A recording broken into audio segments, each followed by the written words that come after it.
Évangile de Jésus-Christ selon saint Luc, chapitre 1, versets 39 à 45. En ces jours-là, Marie se mit en route et se rendit avec empressement vers la région montagneuse, dans une ville de Judée. Elle entra dans la maison de Zacharie et salua Élisabeth. Or, quand Élisabeth entendit la salutation de Marie, l'enfant tressaillit en elle. Alors Élisabeth fut remplie d'Esprit Saint et s'écria d'une voix forte : « Tu es bénie entre toutes les femmes, et le fruit de tes entrailles est béni.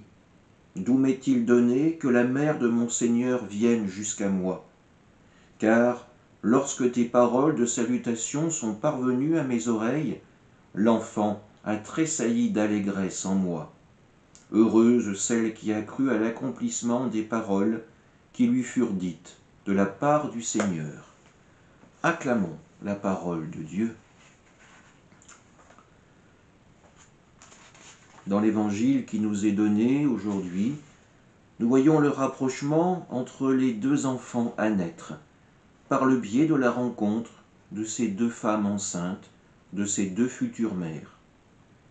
Pourtant, plus que la rencontre des deux futures mamans, c'est l'Esprit qui se manifeste en elles et par elles. Élisabeth, en entendant les paroles de Marie, sent son enfant tressaillir d'allégresse.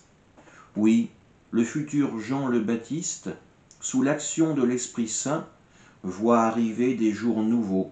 Il commence alors à prophétiser avec les moyens limités qui sont les siens. Il tressaille dans le ventre de sa mère. Élisabeth, elle, pourra dire ce que cela représente alors pour son enfant, mais pour elle également, et par extension pour toute l'humanité. Cette rencontre, c'est un message d'espérance et de vie. Et pour nous, que représente notre rencontre avec Jésus ? Pouvons-nous nous rappeler à quel moment nous avons pour la première fois ressenti sa présence ? Quel a été alors notre sentiment ? Avons-nous pu nous laisser envahir comme Élisabeth, comme Marie, par cette joie et par cette confiance ? Aujourd'hui, où être enceinte est parfois considéré comme un ennui passager, quand ce n'est pas dans le cadre d'une future rémunération, ressentons-nous encore cette joie d'accueillir une vie, cette chance supplémentaire qui nous est donnée pour améliorer l'humanité ? Suivons Marie et Élisabeth vers cette rencontre avec le Sauveur, vers la fête de la vie, vers Noël. Amen.